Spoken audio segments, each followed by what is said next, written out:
শিক্ষাৰ্থীসকল আজি মই তোমালোকক অনুশীলনী 3Bৰ 2 নম্বৰ প্ৰশ্নটোৰ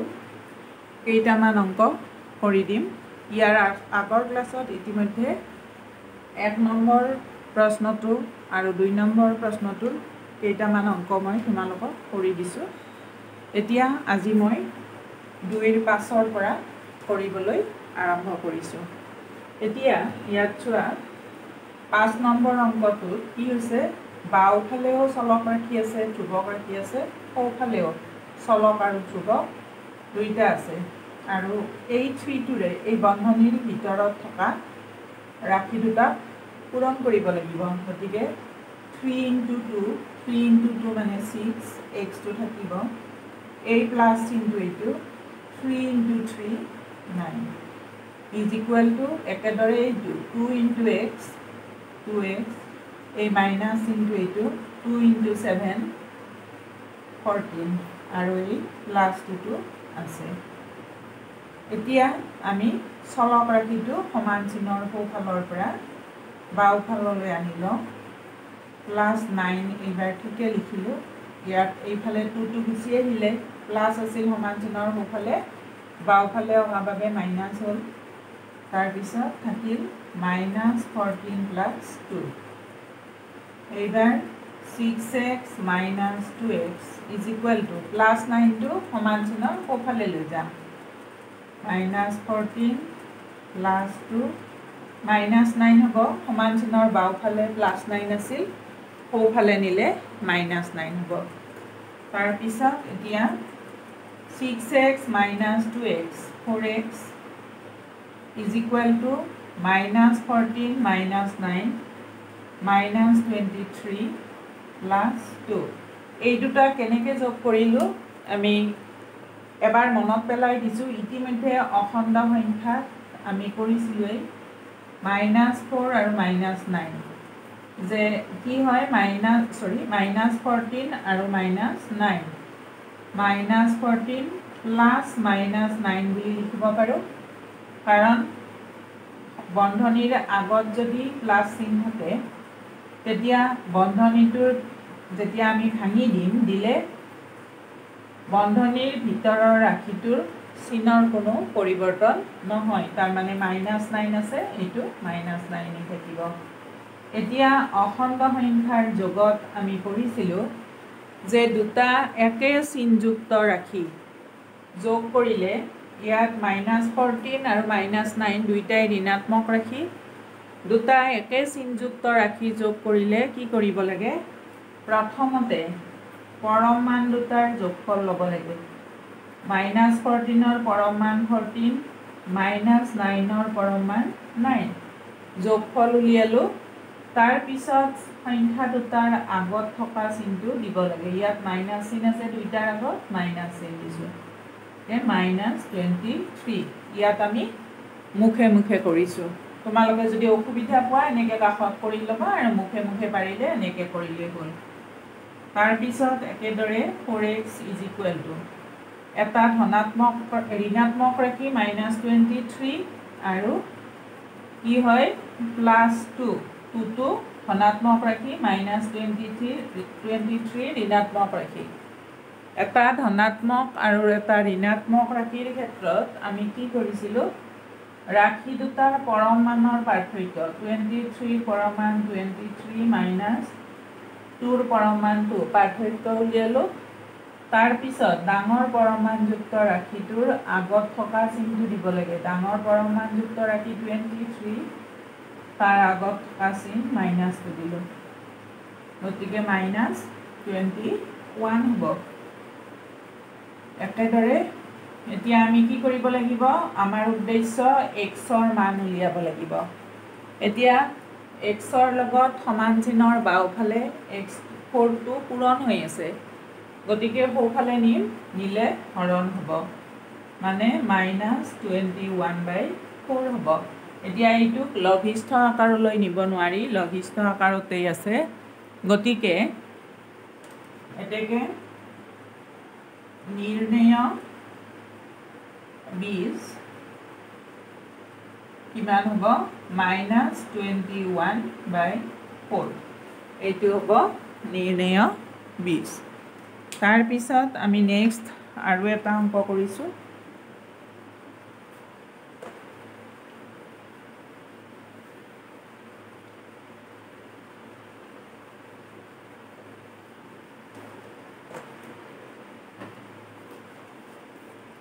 নেক্সট আমি কৰিছো 7 নম্বৰ অংকটো 7 নম্বৰ অংকটো আছিল 3 into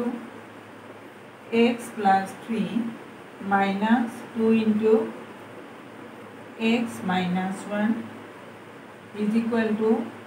5 into x minus 5 এইটো আছিল আমাৰ অংকটো আমি প্ৰথমতে বন্ধনীবিলাক আঁতৰাই লওঁ ইয়াত 3 টোৰে দুটা পূৰণ 3 into x 3x plus 3 into 3 9 minus 2 into x 2x এইটো মাইনাস চিন আছে সমান চিনৰ বাহিৰত বন্ধনীৰ বাহিৰত -2 আছে আৰু ভিতৰত -1 আছে গতিকে আমি পূৰণ কৰিব লাগিব -2 into -1 দুইটা ঋণাত্মক ৰাশি পূৰণ কৰিলে প্লাস হয় আৰু 2 into 1 2 গতিকে আমাৰ এইটো +2 হ'ব বা এনেকেও ভাবিব পৰা যে বন্ধনীৰ আগত যদি মাইনাস চিন থাকে তেতিয়া বন্ধনীটো ভাঙি দিলে বন্ধনীৰ ভিতৰত থকা ৰাশিবোৰৰ চিনবিলাক সলনি হৈ যায় মাইনাস থাকিলে প্লাস হয় প্লাস থাকিলে মাইনাস হয় এতিয়া x ৰ আগত প্লাস চিন আছিল আমি যেতিয়া বন্ধনীটো ভাঙি দিম অৰ্থাৎ -2ৰে পূৰণ কৰিম যেহেতু চিনটো মাইনাস গতিকে এই প্লাস আছিল x ৰ আগত মাইনাস হল অৰ্থাৎ -2x হল আৰু এইটো মাইনাস চিন আছিল গতিকে বন্ধনীটো ভাঙি দিলে এইটো প্লাস হল 2 into 1 2 হল এনেকেও ভাবিব পৰা যেটো তোমালোকৰ বাবে সহজ হেতু লৈ লবা তাৰ পিছত 5 into x 5x minus 5 into 5 25 আমি বন্ধনীবিলাক ভাঙি ললো এতিয়া আমাৰ উদ্দেশ্য চলক ৰাখিবোৰ আমি সমান চিনৰ বাওফালে ৰাখিম আৰু এইফালে আছে -5x is equal to কি কৰিম ধ্ৰুবক বিলাক সোঁফালে ৰাখিম এইটো আছিল -25 ইয়াত আছিল +9 এইফালে নিলে সমান চিনৰ বাওফালৰ পৰা সোঁফাললৈ নিয়াৰ লগে লগে -9 হল এইটো সমান চিনৰ বাওফালে +2 আছিল সোঁফালে গৈ -2 হল এতিয়া আমি ক্যালকুলেশন কৰিলে হল আৰু এতিয়া 3x minus 2x আৰু 5x মানে x টো যদি কমন লৈ লওঁ আমি ললে কিমান হ'ব -2 আৰু -5 এই দুটা ৰাখি থাকিব তো আমি কি কৰিব পাৰো যে -2 দুটা বিয়োগাত্মক ৰাখি আৰু ইয়াত 5টা বিয়োগাত্মক ৰাখি 7টা বিয়োগাত্মক ৰাখি হল 7x hall is equal to ইয়াত গোটেই কেইটা ঋণাত্মক ৰাখি গতিকে চিনটো ঋণাত্মকেই হ'ব আৰু কি হ'ব আমি ৰাশি কেইটাৰ পৰম মান কেইটা যোগ কৰিম গতিকে পৰম মান কেইটা যোগ কৰিব এতিয়া 3x - 7x আমি চাব লাগিব x টো লগত থাকিব 3x - 7x মানে is equal to 3 - 7x ইয়াত +3 ইয়াত -7 গতিকে কি হ'ব এইটো -4 হ'ব এতিয়া আৰু মই ইয়াত তোমালোকক এইখিনি কৈ থকা নাই কাৰণ তোমালোকে অখণ্ড সংখ্যাত খুব ভালকে পঢ়িছা এই কথাখিনি আৰু নাইবা অখণ্ড সংখ্যাৰ নিয়মলৈ যদি নযোৱা তেতিয়া এনেকে ধৰিব পাৰা 3 টকা জমা আছে 7 টকা ধাৰ আছে আমি জমাটোৰ পৰা 3 টকা ধাৰ দি দিলো দিলে আৰু কেই টকা ধাৰ থাকিল 4 টকা থাকিব গতিকে যেহেতু 4 টকাটো ধাৰ মাইনাস হ'ব হেনেকেও ভাবিব পৰা তাৰ পিছত এইটো মাইনাস 5 9 14 2 16 3 গতিকে x equal to কি হ'ব -36 -4 টো x ৰ লগত পূৰণ হৈ আছিল এইফালে গলে হৰণ হ'ল তাৰ পিছত তোমালোকে ইতিমধ্যে পঢ়িছা যে দুটা ঋণাত্মক অখণ্ড সংখ্যাৰ হৰণফল এটা ধনাত্মক অখণ্ড সংখ্যা এইটো -36 ঋণাত্মক অখণ্ড সংখ্যা -4 ঋণাত্মক অখণ্ড সংখ্যা গতিকে হৰণফলটো ধনাত্মক হ'ব 9 হ'ব এতেকে নিৰ্ণয় বীজ 9 গতিকে আমি সমীকৰণটোৰ সমাধানটো পালোঁ অৰ্থাৎ মূলটো পালোঁ 9 তাৰ পিছত next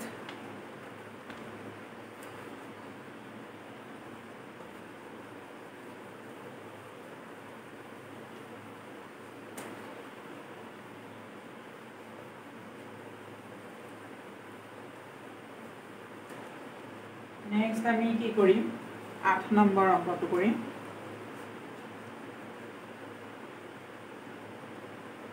x/2 - 1 is equal to x/3 plus 4 এতিয়া ইয়াত আমি দেখিছোঁ ভগ্নাংশ হৈও আছে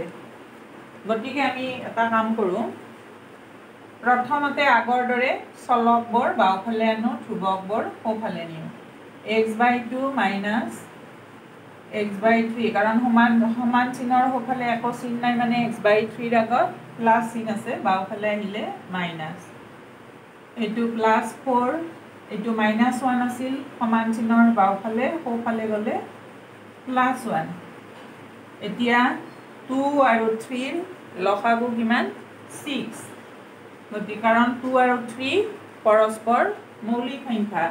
গতিকে ইহঁত দুটাৰ লসাগু 6 হ'ব 6 হ'লে 2 ৰে 6 3 বাৰ যাব 3 × x 3x মাইনাছ 3 ৰে 6 2 বাৰ যাব গতিকে 2 × x 2x হ'ব ইজ ইকুৱেল টু 5 তাৰপিছত আমি 3x - 2x মানে এটা x থাকি তিনিটা ধনাত্মক আছিল এটা দুটা ঋণাত্মক আছিল গতিকে এটা ধনাত্মক থাকিল x/6 ইজ ইকুৱেল টু 5 তাৰপিছত 6টো সমান চিনৰ বাওঁফালে হৰণ আছে গতিকে সোঁফালে পূৰণ হ'ব মানে x ইকুৱেল টু 30 হ'ল গতিকে নিৰ্ণয় বীজ এতেকে নিৰ্ণয় বীজ ইজ ইকুৱেল টু নিৰ্ণয় বীজ 30 এতিয়া এই অংকটোকে আমি অন্য এক ধৰণেও কৰিব পাৰোঁ মই তোমালোকক সেই নিয়মটো শিকাই দিছোঁ যিটো সহজ পোৱা সেইটো কৰিবা যে সেই নিয়মটো কি যে যদি এনেকুৱা সমীকৰণ সমাধানৰ ক্ষেত্ৰত কি থাকে ভগ্নাংশ থাকে তেতিয়া তুমি এটা কাম কৰিব পাৰা যে ভগ্নাংশ কেইটাৰ হৰকেইটাৰ লসাগু ল'বা ইয়াত 2 আৰু 3 পৰস্পৰ মৌলিক সংখ্যা গতিকে ইহঁতৰ আৰু লসাগু ল'ব লগা নাই হৰণ কৰি লসাগু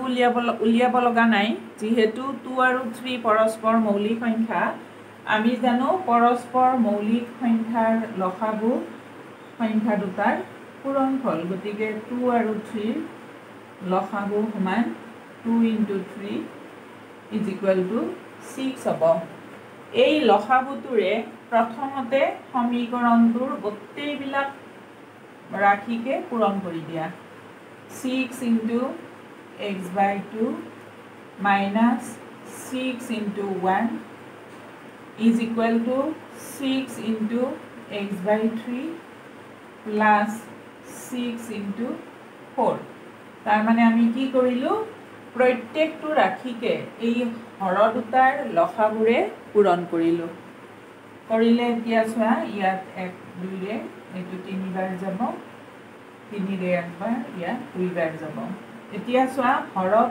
1 আছে মানে লিখিব নালাগে গতিকে 3 × x 3x minus 6 × 1 6 ইয়াতো হৰত 1 আছে লিখিব নালাগে 2 × x 2x plus 6 × 4 24 এতিয়া আমাৰ আগৰ ফৰ্মলৈ আহি গ'ল অংকটো এতিয়া আমি চলকবোৰ বাওঁফালে আনিম ধ্ৰুৱকবোৰ সোঁফালে নিম 3x plus 2x সোঁফালে সমান চিহ্নৰ প্লাছ আছে এইফালে মাইনাছ হ'ল 24টো ঠিকে থাকিব -6টো সমান চিনৰ বাওঁফালে আছিল সোঁফালে গ'লে +6 হ'ল এতিয়া 3x -2x মানে x হ'ব এটা x থাকিব is equal to 24 plus 6 30 এনেদৰেও তোমালোকে কৰিব পাৰিবা যিটো সহজ পোৱা সেইটো কৰিবা নিৰ্ণয় বীজ 30 গতিকে তোমালোকে যিটো সহজ পোৱা সেইটো কৰিলে হ'ল মই আন এটা আকৌ কৰি দিছো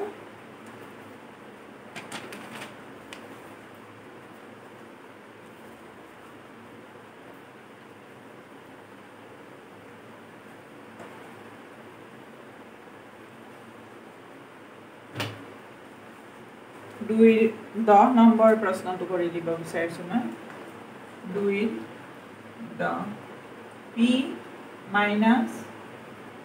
p by 5 is equal to 4 minus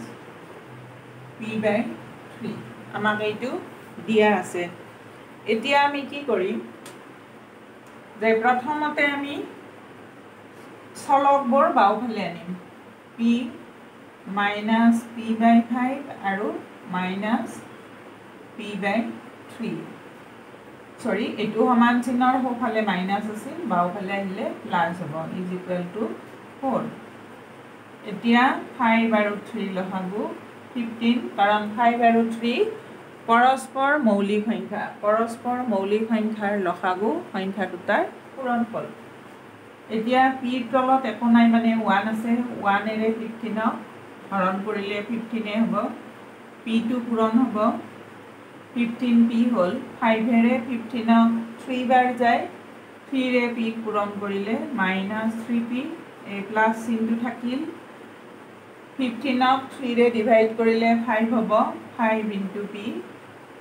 5p is equal to 4 তাৰ পিছত 15p plus 5p 20p হ'ব -3p divided by 15 is equal to 4 তাৰ পিছত 20p মানে 20টা p minus 3p মানে তাৰ পৰা 3টা p বিয়োগ কৰিব লাগে কিমান হ'ব 20 ৰ পৰা 3 গলে 17 গতিকে 17p divided by 15 is equal to 4 ইয়াৰ পিছত this implies এতিয়া 15 টো সমান চিনৰ বাওঁফালে হৰণ হৈ আছে তল হৰত আছে নহয় সোঁফালে গলে পূৰণ হ'ব 17p equal to 4 into 15 17p is equal to 60 এতিয়া p টোৰ লগত 17 পূৰণ হৈ আছে সোঁফালে গলে সমান চিনৰ হৰণ হৈ যাব 17 এতেকে নিৰ্ণয় বীজ কিমান হ'ব 60/17 হল গতিকে আমি এইদৰে